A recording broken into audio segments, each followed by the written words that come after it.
Yooyyaa ashamaa akkam bultan daawwattoota keenya jaallatamoo fi kabajamoo guyyaan irraa kun sanbata guddaa ammajii 24 barii 2021 odeeffannoo sa'aatii kanaa qopheeffanne isin biraan gahuu fi dhufne jirra. Odeeffannoon sa'aatii kanaa waan kalee fi ganam har'a haasawaa turre waan Abiy Ahmedii irrattu odeeffannoo dabalata ka qulqulleeffanne takka lama isin biraan gahuu deemna. Odeeffannoon hagammaa jirtu Abiy Ahmedii akka hamaa jira, dhukkubee jira, uf wallaalee jira yookaan Abiy Ahmed ammoo fonqolchii mootummaa irrattu geggeeffame. Rukutamee dhahamee madaahee du'ee jira. Odeeffannoo jettu ganama kana ka odeeffamaa turte kaleelle odeeffannoon kun odeeffamaa turte odeeffannoo sanii qulqulleeffannee waan mirga bitaa jira. Maal fakkaataa odeeffannoo jettu isin biraan eegii geenneen duubatti maddeen odeeffannoo kana odeeffannoo sunii fooyyeessullee isinitti himne turre. Jalqaba irraa kaasee Abiy Ahmedii fonqolchii mootummaa irratti geggeeffame Abiy Ahmedii rukutamee jira yookaan ammoo dhahamee jira warri jedhan ammaan tan odeeffannoon sun inni dharaa jechuudhaani odeeffannoo sun akka kijiba taatee mirkaneessuu fi yookaan ammoo waan jedhan sani dogongora jedhan san sirreessuu fi isaanii carraaqan argine jirra karaa mootummaallee odeeffannoon maqaa balleessi ka miidiyaa hawaasummaa gubbaatti odeeffannoon dogongora ka miidiyaa hawaasummaa irratti naannawaa jirtu dharaa jechuudhaani barreeffama waajjira muummicha ministeera waabeeffatanii miidiyaa hawaasummaa muummicha ministeera waabeeffatanii gabaasanii dubbii himaanii Biltsiginnaa Oromiyaa Taayyee Danda'alleen wanti hundu naguma salaamno naguma jedhee barreessee jira. Hoggantoonni mootummaalleen odeeffannoon kun dharaa akka taatee bifa adda addaatiin barreessaa jiranii wanni jedhamaa jiru amma waa lama. Abiy Ahmedii watahee jira odeeffannoo jettu. Ka watahee jira jedhu qaama mootummaa ala yookaan ammoo gariin isaa ka mootummaa wajjin walittuu hidhatee miidiyaa hawaasummaa gubbaatti propoogaandaa oofaa ture. Abiyyi waa hin taane ka jedhu ammoo qaama Abiyyiitu jedha. So Abiyyi waa hin taane ka jedhu waajjira muummicha ministeeraatu Abiyyi waa hin taane jedhee haalaa jira yookaan mormachaa jira. Odeeffannoo kana qaamuma waa'ee isa haasofnu kan inni jedhe lamaanuu dhiyeessaa jirra. Isaanumatti waliin falmaa jirra.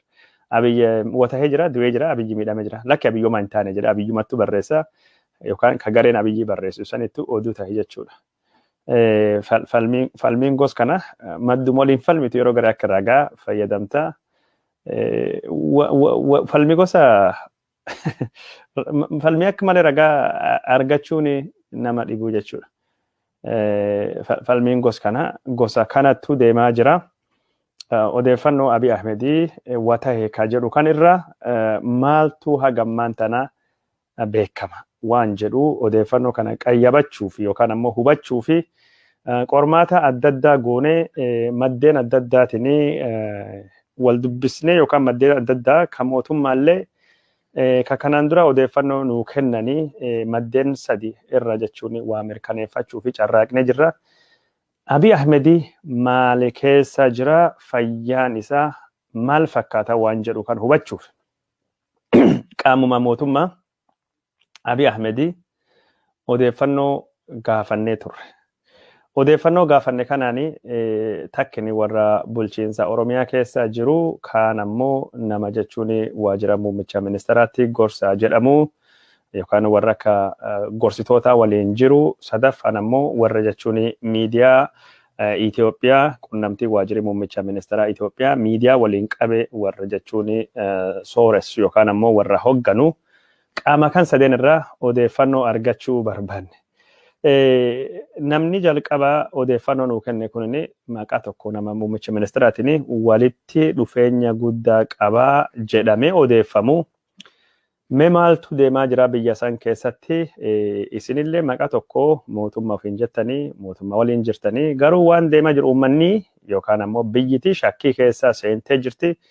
Biyyittii burjaajoftee jirti. Biyyittii nami odeeffannoo dhabirra kan kahe raatawaa sodaachaa shakkii keessa seenaa jira waan jiranuu qulqulleessa yookaan gabbayaa qulqulleessa akka ummati hin wareerre yookaan ammoo akka ummati shakkii keessa hin seenne akka ummati sodaa keessa hin seenne maa hin tasgabbeessine odeeffannoo yoo isini gabbaastanii dubbachuu sodaattanillee nu hin jirra mee waan jira nutti hima nuttu gabaasaa waan jedhuuni nama kana jechuun quunnamne namni kun nama kanaan dura odeeffannoo adda addaa nu kennu odeeffannoon garii ka dhugaallee ka dharallee walum keessa jechuudha waan warri kun namaa kennu odeeffannoo warra akkuma jirtuun dhugaa jennee fudhachuun rakkisaadha we take it with a grain of salt akka faranjiin bantu shakkiin ilaalla ammoo namtichi kunini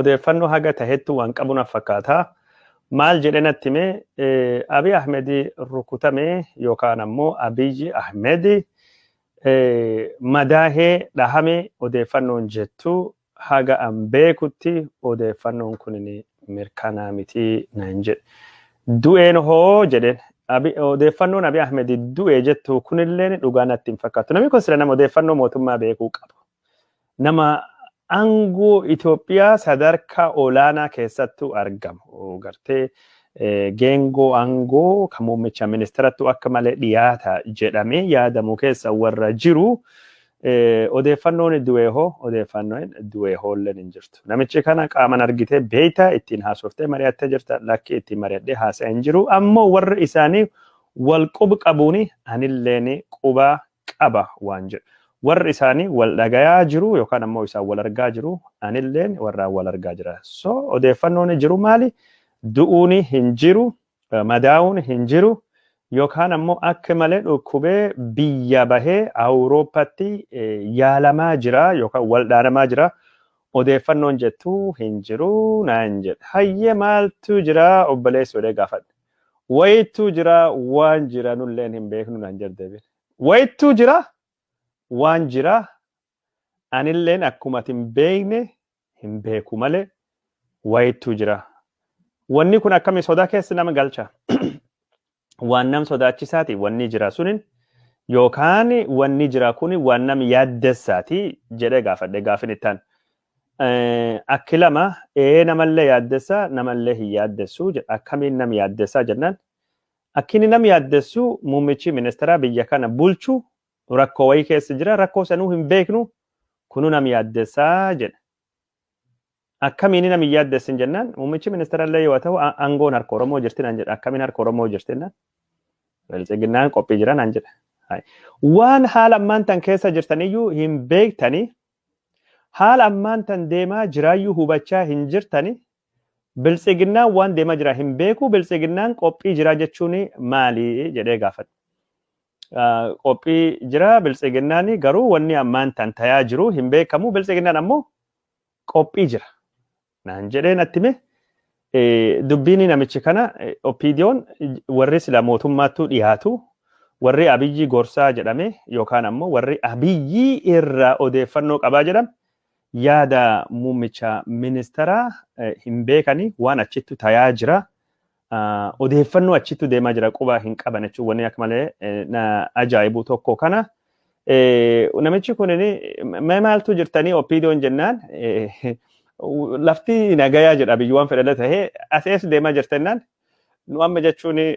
guyyaani wiikendiidha namni garachuun waa nyaatee gara waa dhuguu deema so itti gaafatamummaan hagam guddoo takka warri kan irra jiraachuyyuu qubaayyuu hin qaban namni kunin jiruun warra waan nu asiyam odeeffannoo miidiyaa hawaasummaa irra jechuun argachuu fi biyyitii maal taate maaltu deemaa jira jenneen hubachuu fi carraaqna warri ammoo waanum kanaayyuu dantaa irraa hin qaban hajayyuu irraa hin qabanii warri dantuma waan deemaa jiru kan tokkollee jechuun dubbii kenna wanni kunin haalii kunin nu dhibaa nu galchaa jedhanii waan kana waan dantaa irraa qaban natti hin fakkaatanii wanni kunin ammoo fayyaa Abiyyi caala yookaan haal nageenya isa caala warri kun qophaa'uu dhabuun waan deemaa jira beekuu dhabuun wanni akka malee na yaaddessa tokkine mootummaan sila sirnaan bulfama sirni jechuun yoo namni tokko deeme yoo sirni cimaan jabaan jiraate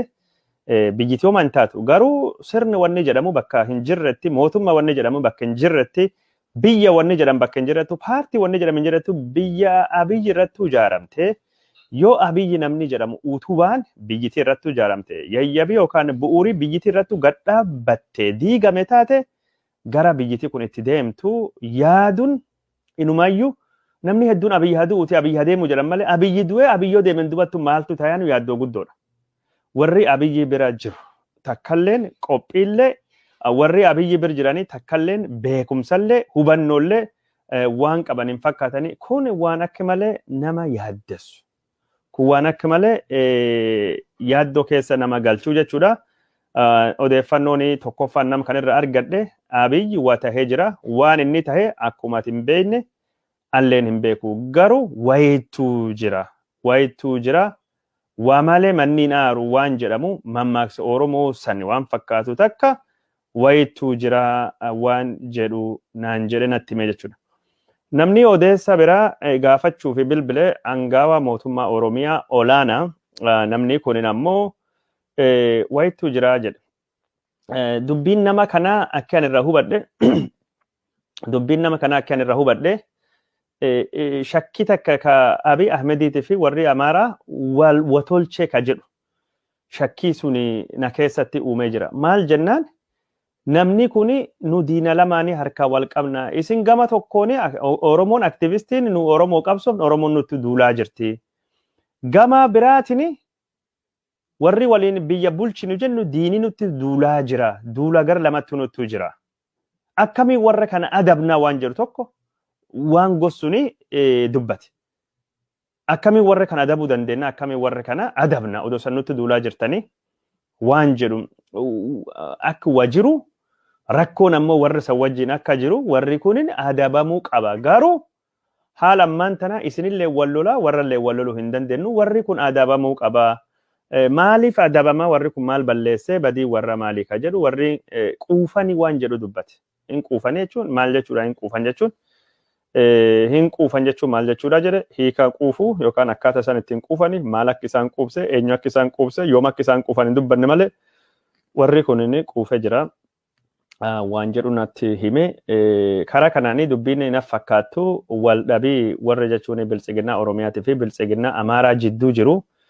Sadarkaa dhumaa irra dhaqqabuu hin oolle biyyittii jechuun gara dhoohuu yookaan ammoo diigamu akka biltsiginnaani lamaan kun wal nyaachuu deemtu odeeffannoo fakkaatu tokko ka jechuun achirra bayaa jirtu.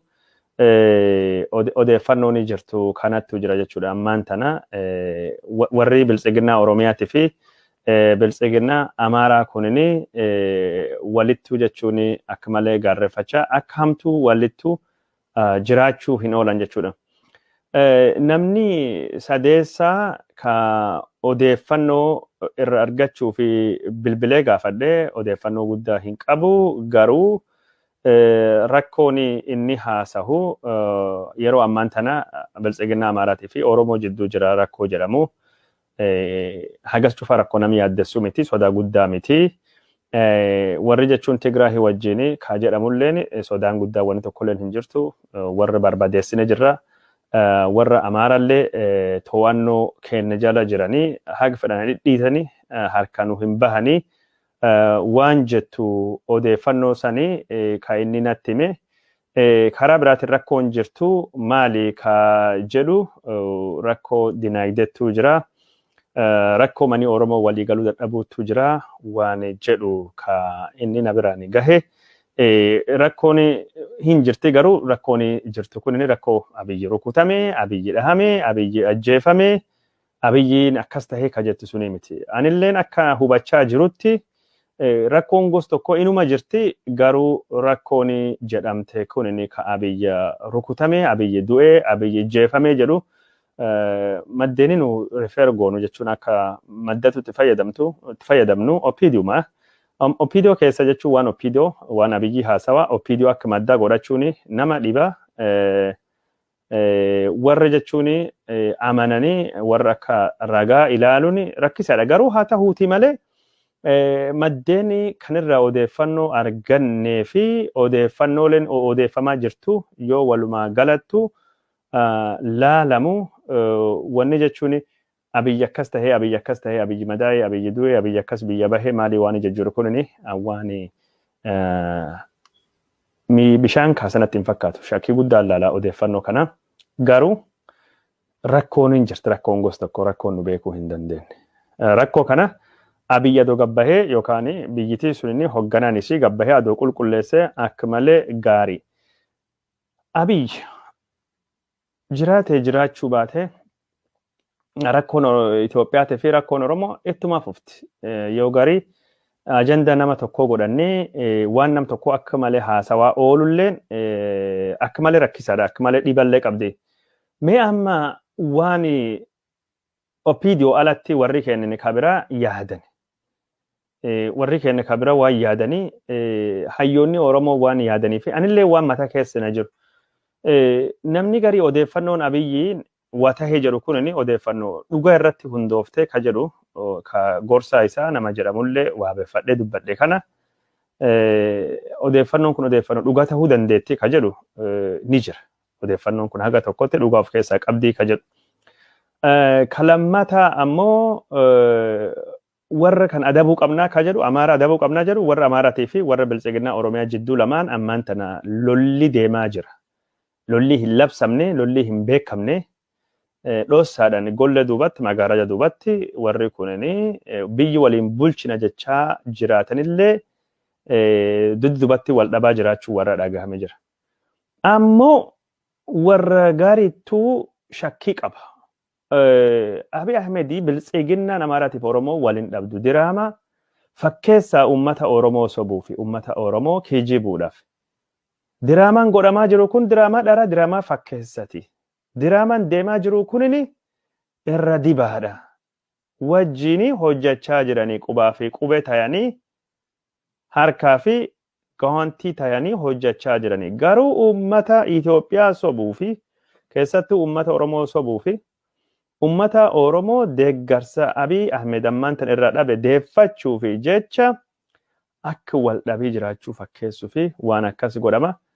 Yoo rakkoon ammaan tan akkasitti uumame wal dhabnee jirra akkasii Abiyyi jeefamuu fi Abiyyi du'uu fi jedhamu Oromoon ammattuu abdiin jira tokkichi namni jira isa waan taate fi Oromoon gara biltsiginnaa gara Abiyyiitu deebi'aa waan jedhamuuni wanni gos kana geggeeffamaa jirtu. Kanaafuu kunini diraamaa biltsiginnaa diraamaa Abiyyi kabaratame shakkii gos kanallee ruumer hamii gos kanallee ka haasofsiisu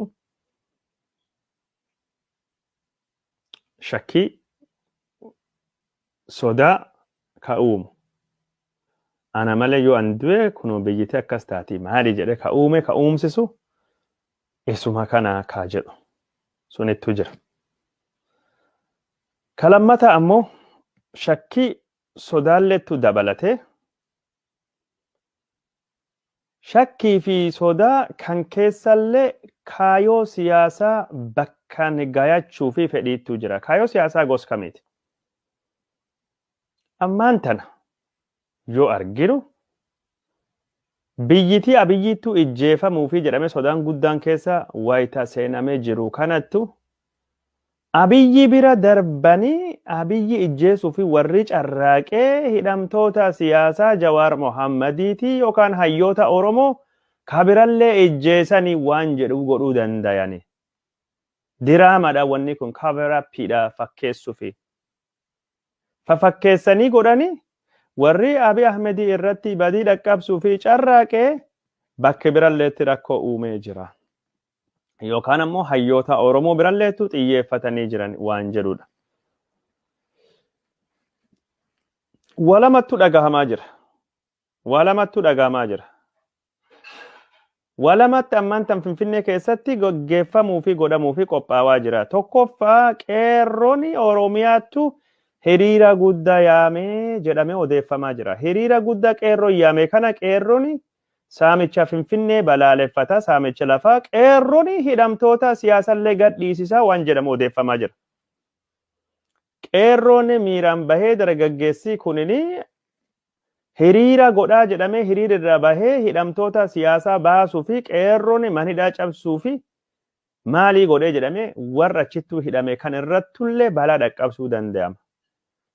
qaamii qeerroo hiriira yaamee jedhamee ammaan tan dubbatamaa jiru kunini Biltsiginnaa wajjin hojjetaa. Qeerroon kunini nafxanyaa balaaleffachuuf, saamichi lafa dhaabsisuu fi babal'atiin Finfinnee balaaleffachuu fi qeerroon jechuun hidhamtoonni siyaasaa akka bayanillee kaayoo qabaadha. Hidhamtoonni siyaasaa akka bayan qeerroon kaayoo qaba waan gaarii ta'uu danda'a. Garuu adeemsa qeerroon hidhamtoota siyaasaa baasisuu fi godhu jedhamu keessatti ammoo hidhamtoota siyaasatii fi warra to'annoo seeraa mootummaa jal jiru irratti miidhaan dhaqqabuu danda'aadha. Sodaan jirtu.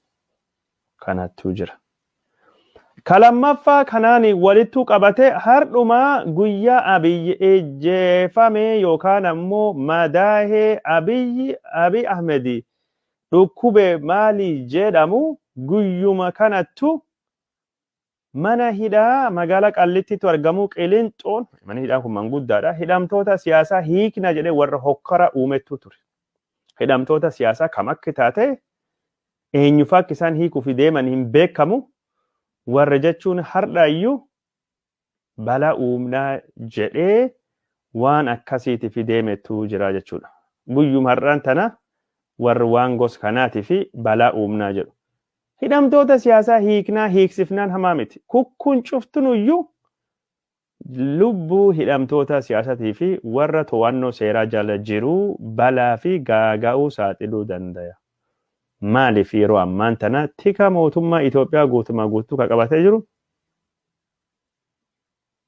warra Amaaraatti Tamasgen Xuruneetidha. Basaasaa fi tika. Koomishiniin poolisii federaalii Oromoo jal jiraa maqaa tokkoof jedhamu Damanash Gabra Mikaa'el isa ariisisuu fi halkanii guyyaa irratti hojjechaa duulaa jiran.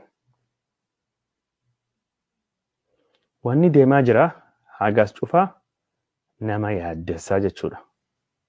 Hagas cufaa nama sodaachisaa jechuudha. Haqi jechuun warri siyaasaa Oromoo nu jennuun warri siyaasaa Oromoo hoggansa nu jennuun hedduun isaanii biyyattuu galanii jiran. Yoo biyya san keessatti wanni tokko dhalate wabiin lubbuu nama kamiyyuu hin jirtu. Ka Jawaar Mohammad, ka Daawwid Ibsaa, ka Mararaa Guddinaa, ka Abiy Ahmed, Shimallis Abdiisaa har hunduu warra biyya san keessatti wal ga'anii jiran. Very critical. Abiyyi du'ee Abiyyi jeefame jedhee namni gammadu malee garuu biyyiti sun garamitti deemti eessatti deemti ka jedhu itti yaaduu qabna. Haal ammaan tana jiruuni Abiyyi ni deema sun waan hin oollettu ganna waan hin hafe. Abiyyi eegi deemen dubattu biyyiti kun maal ta'uu deemti. Itoophiyaan Abiyyi duban maal fakkaata? Abiyyi karaa waraanaatiin kufee jira. Abiyyi karaa dippiloomaasiitiin kufee jira. Karaa dinagdeetiin kufee jira. Abiy Ahmed karaa bulchiinsaa siyaasatiin kufee jira. Humni inni itti rarra'u Biltsiginnaan jara gargalte fakkaatti. Biltsiginnaan nuuf Oromoo jidduu filadhi jetteeniif warri filatee ammaan tan ammoo Abiyyi hadiyyoo qofaattuu hafee jettee jala dhooftee jirti. Kana jechuun wanni guddaan tokko ammaan tana Oromoon cimsee itti yaaduu qabu Abiyyiin dubattu biyyiti kun garamittu deebaa jirti. Hireen hidhamtoota siyaasaa maal ta'uu danda'a?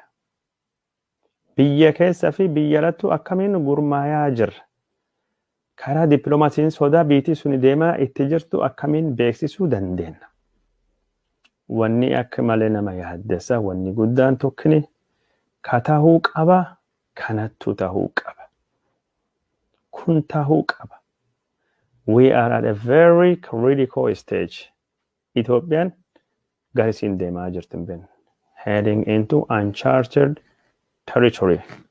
Biyyiti sun.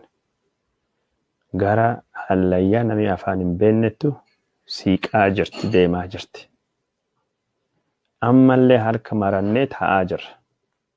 Itti qophaa'uun ammaan tan barbaachiste.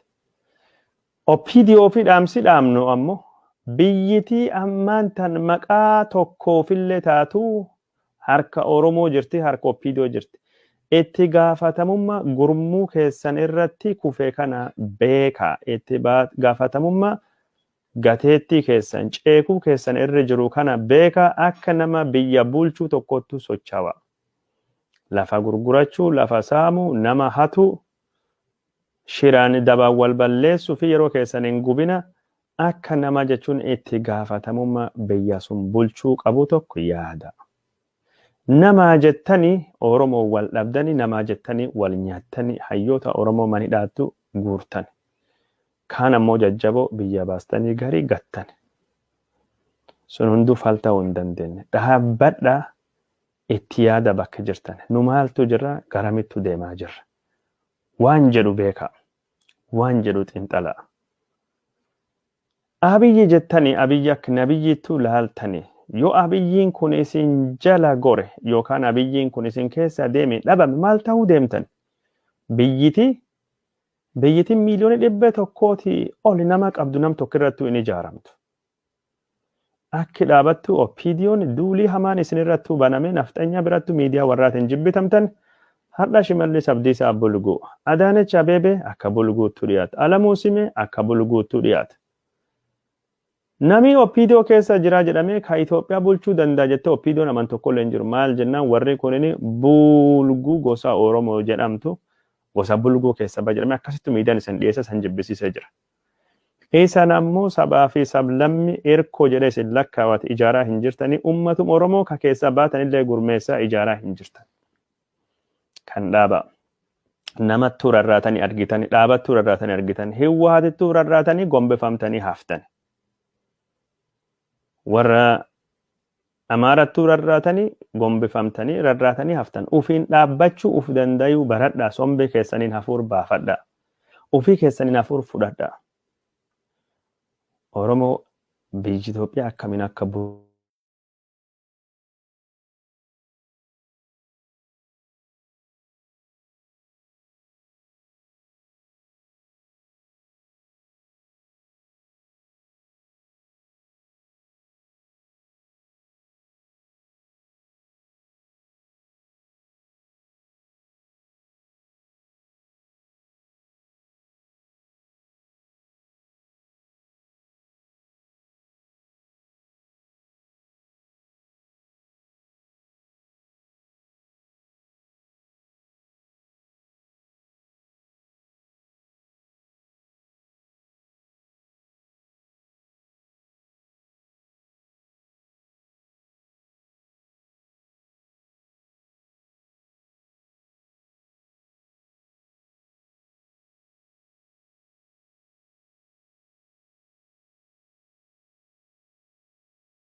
Yooyyaa ashama akkamollee akkam bultan daawwattoota keenya jaallatamoo fi kabajamoo guyyaan irraa kun sanbata guddaa ammajii